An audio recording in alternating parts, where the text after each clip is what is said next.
اور وفات ان کی 104 ہجری ہے مدینہ میں. اچھا، اقوال کئی ہوتے ہیں پیدائش اور وفات کے حوالے سے.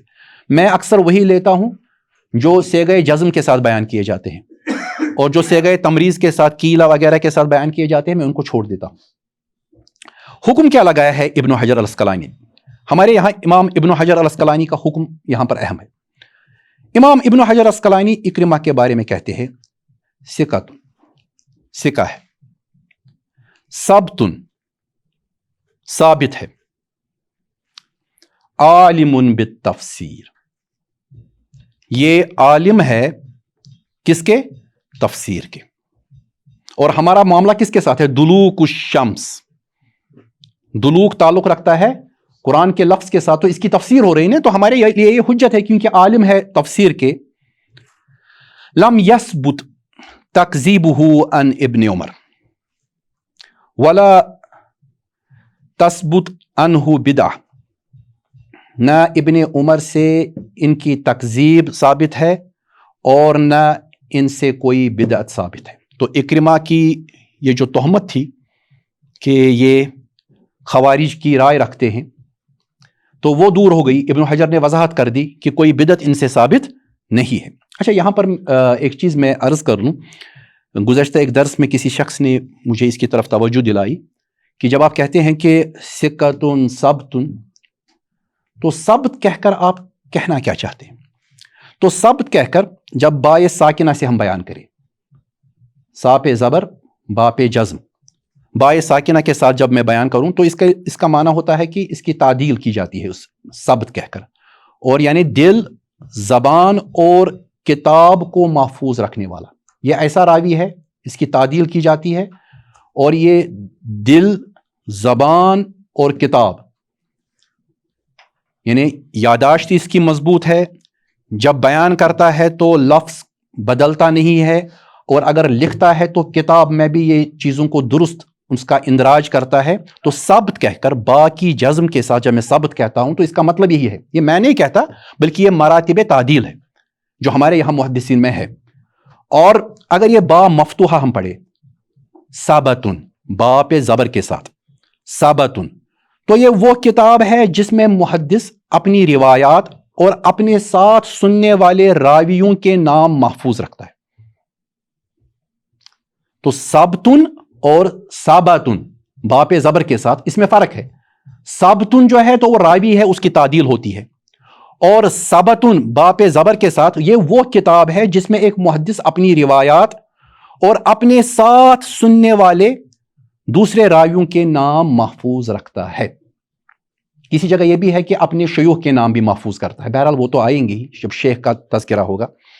تو اس کو بیان کیا ہے فتح المغیث میں، اگر آپ کھولیں گے تو وہاں پر آپ مراتب تعدیل جب دیکھیں گے تو وہاں پر اس میں فرق کیا گیا ہے، ثابت اور ثابت. تو جہاں میں حکم کر رہا ہوں، بیان کر رہا ہوں، ابن حجر اسقلانی نے کیا لگایا ہے، انہوں نے کہا ہے کہ یہ ثقہ ہے، ثابت ہے.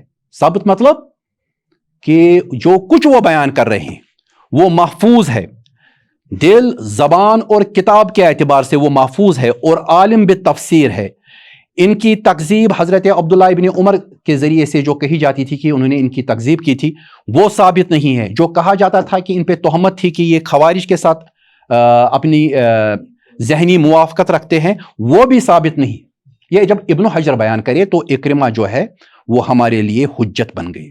اور میں دیکھ رہا تھا کہ الفیہ جو ہے عراقی کی، الفیہ عراقی میں دیکھ رہا تھا کہ شعر نمبر 275 اس کا ایک مصرع جو ہے، ففی البخاری احتجاجن اکرمہ، کہ امام بخاری نے حضرت اکرمہ کو بحیثیت حجت لیا ہے، مطابعات میں نہیں، بلکہ انہوں نے حضرت اکرمہ کی روایات کو بحیثیت حجت لیا ہے. جب حضرت امام بخاری لیے تو ہمارے لیے اکرمہ قابل قبول بن جائیں گے، اس میں کوئی شک نہیں ہے. امام مالک کے ابتدائی دور میں ممکن ہے کہ ایسا ہوا ہو، یا خود داؤد نے نام حذف کیا ہو، لیکن بعد میں جب کتاب الحج میں نام لایا گیا تو اس کا مطلب یہ ہے کہ یہ تعدیل ہو گئی اکرمہ کی، اور اکرمہ کی روایات جب امام بخاری نے لی تو ہمارے لیے معاملہ کلیئر ہوا. اچھا، یہاں پر میں ایک اور چیز کی طرف آپ کی توجہ مبذول کرنا چاہوں گا، وہ اس لیے تاکہ اس میں ایک علمی فائدہ ہے، وہ یہ کہ ہمارے یہاں جو عقیدہ طحاویہ ہے، عقیدہ طحاویہ کی شرح جو ہے وہ ابن ابی العز کی ہے. تو انہوں نے بہت سے علمی نکات جو ہے وہ لیے ہیں حضرت امام ابن تیمیہ رحمہ اللہ سے، لیکن نام نہیں لیا ہے، واضح نہیں کیا ہے کہ میں کس سے لے رہا ہوں. ابن ابی العز نے جو شرح لکھی ہے طحاوی پر، عقیدہ طحاوی پر، تو اس میں انہوں نے نام نہیں لیا ہے، اور نام اس لیے نہیں لیا ہے کیونکہ جب کوئی نقطہ ایسا ہو کہ اگر آپ اس کو چھوڑیں تو نقصان ہے، تو یہ ایک مومن کی گمشدہ پونجی ہوتی ہے، تو اس لیے آپ لے سکتے ہیں، نام لینے کی ضرورت نہیں ہے. یہی طریقہ ہمارے یہاں روایت کرنے میں بھی تھا کہ جب آپ کو لگے کہ راوی پہ مزید تحقیق کی ضرورت ہے، آپ نام حذف کر دیجئے، جو اس روایت کو سنے گا وہ خود نام ڈھونڈ کر پھر تحقیق کرے گا. لیکن اگر آپ نے یہ جاننے کے باوجود کہ اس راوی میں مسئلہ ہے، تحقیق کو فائنل نہیں کیا اور آپ نے نام لیا، تو شاید لوگ تساہل سے کام لیں گے. اسی طرح سے جب آپ کہیں کوٹ کر رہے ہیں اور آپ کو پتا ہے کہ اگر میں اس شخص کا نام لوں تو لوگ شاید اس کو پسند نہیں کریں گے، تو آپ وہاں بھی نام کاٹ سکتے ہیں، جیسا کہ ابن ابی العز رحمہ اللہ نے کیا ہے. تو اس بنیاد پر آپ یہ نہیں کہہ سکتے کہ ابن ابی العز کی جو شرح ہے وہ قابل اعتبار نہیں ہے، کیونکہ انہوں نے نام نہیں لیا، نام چھپا کے رکھا. یہ کچھ علمی مجبوریاں ہوتی ہے جس بنیاد پر یہ چیزیں، یہ نام وغیرہ جو ہے وہ کاٹ دیے جاتے ہیں. تو چلیے، عبداللہ ابن عباس ہمارے مین اس میں ہیں جو یہ بیان کر رہے ہیں کہ دلوغ سے کیا شمار کیا جائے گا. عبداللہ ابن عباس ابن عبد المطلب جو ہے وہ محمد صلی اللہ علیہ وسلم کے چچیرے بھائی ہیں. کنیت ان کی ابو العباس ہے، اور نسب ان کا قرشی ہے، ہاشمی ہے، مکی ہے، مدنی ہے. شہرت ان کی ابن عباس کے نام سے ہے. لقب ان کا حبر بھی ہے اور بحر بھی ہے. حبر الامہ، امت کی سیاہی یعنی عالم. حبر جو ہے عالم کے معنی میں، اور بحر جو ہے علم کا بحر. یہ ان کا لقب ہے. طبقہ پہلا ہے چونکہ صحابی ہیں، اور ان کی سکونت جو ہے مدینہ ہے، کوفہ ہے اور طائف ہے، تینوں جگہ رہیں. پیدائش ان کی 3 قبل ہجری ہے، اور وفات ان کی 67 ہجری طائف میں. اب دیکھ لیجئے ان پہ حکم. اچھا، یہ صحابی ہے، حکم دیکھنے کی ضرورت نہیں ہے، لیکن کچھ چیزیں سمجھنے کے لیے ہم بیان کرتے ہیں. حکم دیکھ لیجئے کیا ہے ان پر ابن حجر العسقلانی کا.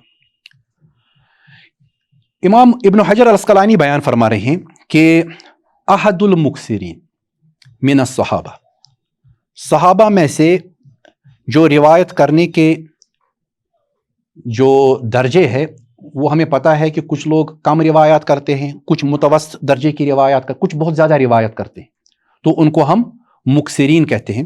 تو ان میں سے ایک ہے صحابہ میں سے. وَأَحَدُ الْأَبَادِلَ مِنْ فُقَهَاءِ الصَّحَابَہ، اور عبادلہ جو ہمارے ہیں، عبادلہ اربع جو ہمارے ہیں، 4 عبادلہ جن کا نام عبد سے شروع ہوتا ہے. عرب عبدل بھی استعمال کرتے ہیں اور عبد بھی، جن کا نام عبد سے شروع ہوتا ہے. تو ان 4 میں سے ایک فقی صحابی ہیں، یہ حضرت عبداللہ ابن عباس. اچھا، یہ جو عبادلہ ہمارے ہیں، یہ اہل حدیث کے یہاں، یعنی اہل الحدیث جو ہے، محدثین جو ہے، ان کے یہاں عبداللہ ابن عمر ہیں، عبداللہ ابن عباس ہے، عبداللہ ابن زبیر ہے، اور عبداللہ ابن عمرو ابن عاص ہے. اس پہ ہم نے اس سے پہلے بھی جب ہم اصول حدیث پڑھتے تھے اس وقت ہم نے اس پہ تفصیلی بحث کی ہے. اچھا، اس میں عبداللہ ابن مسعود نہیں ہے. کیوں نہیں ہے؟ کیونکہ ان کا انتقال پہلے ہوا ہے. کچھ لوگوں نے ان کو شامل کرنے کی کوشش کی، لیکن وہ صحیح نہیں ہے. جب کسی سبجیکٹ میں، کسی ڈسپلن میں کوئی چیز اسٹیبلش ہو جائے تو پھر اس کو ڈسٹرب نہیں کرنا چاہیے. تو ڈسٹرب اگر کریں گے تو اس سے کنفیوژن ہوگا. تو اسی لیے جو عبادلہ ہے یہی 4 ہیں. عبداللہ ابن مسعود کا انتقال چونکہ پہلے ہوا ہے تو اس لیے ان کا نام ان میں شامل نہیں ہے. تو اب یہ جو ہماری سند ہے، ٹیکنیکلی جب ہم بات کریں گے تو ٹیکنیکلی ہم کہیں گے کہ ہماری سند جو ہے اس میں راوی کا نام نہیں ہے. اگر وہ اکرمہ ہے تو ہم نے دیکھا کہ پھر یہ روایت صحیح ہوگی، لیکن اگر اکرمہ نہیں ہے تو ہم یہی کہیں گے کہ پھر ٹیکنیکلی یہ حدیث جو ہے یہ کمزور ہے، اس کو ہم موقوف ضعیف کہیں گے، کیونکہ راوی جو ہمارا ہے وہ مبہم ہے. اگر اکرمہ ہے تب قبول کیا جائے گا. بہرحال حضرت ابن عبد البر رحمہ اللہ نے اکرمہ کی طرف اشارہ کیا ہے کہ وہ اکرمہ ہے. اور ہماری جو روایت ہے اس کے الفاظ ذرا ایک دفعہ پھر دیکھ لیں کہ ان عبداللہ ابن عباس، کہ عبداللہ ابن عباس کانا یقول، وہ کہا کرتے تھے دلوک الشمس اذا فاء الفی، کہ دلوک الشمس جو ہے اس سے مراد یہ ہے کہ جب سایہ پلٹ آئے، اذا فاء الفی یعنی جو ہی زوال کے بعد آفتاب مغرب کی طرف ڈھل جاتا ہے تو سایہ جو ہے وہ یکایک مشرق کی طرف آ جاتا ہے. تو دلوک الشمس سے وہی وقت مراد ہے جب سایہ پلٹ آ جائے. وغسق اللیل، اور غسق اللیل جو قرآن کی آیت میں غسق اللیل استعمال ہوا اس سے کیا مراد ہے؟ اجتماع اللیل، رات کا جمع ہونا، وظلمتہ، اور اس کے اندھیرے کا جمع ہونا. یعنی جب غروب کا یقین ہو جائے کہ رات شروع ہوئی اور آفتاب مکمل غروب ہوا، جب اس کا یقین ہو جائے، تاکید ہو جائے، تو اسی کو ہم غسق اللیل کہتے ہیں. تو غسق اللیل جو ہے وہ پورا جب یقین ہو جائے کہ رات چھا گئی تو سرخی وغیرہ ختم ہو گئی، تب جا کر قرآن کی آیت سے ہم اس وقت کو مراد لے سکتے ہیں. تو یہاں پر حضرت امام مالک رحمہ اللہ نے، آپ کتاب کو دیکھ لیجئے کہ حضرت امام مالک نے یہ 2 روایات لائی ہیں اور دونوں موقوف ہے. ان کو لا کر اصل میں دلوک الشمس اور غسق اللیل کے بارے میں وضاحت کی، اور جو فجر کا وقت ہے اس کے بارے میں انہوں نے یہاں پر کوئی روایت نہیں لائی ہے. تو انشاءاللہ دیکھیں گے کہ آگے کہیں آ جائے. تو یہاں پر یہ باب مکمل ہوا، باب نمبر 4. تو اسی کے ساتھ ہم بھی اس موضوع کو مکمل کریں گے اس دعا کے ساتھ کہ جو کچھ ہم نے یہاں آج سمجھا، پڑھا اور سمجھنے کی کوشش کی، اللہ تعالیٰ وہ اپنی بارگاہ میں قبول فرمائیں. اگر کوئی غلطی ہے تو وہ ہماری طرف سے ہے، اور سارا خیر اللہ تعالیٰ کی طرف سے ہے. اللہ تعالیٰ ہمیں خیر و برکت کا مستحق بنائے اور اپنی بارگاہ میں ہماری اس ادنا کاوش کو قبول فرمائے. وآخر دعوانا ان الحمد للہ رب العالمین، والسلام علیکم ورحمۃ اللہ وبرکاتہ.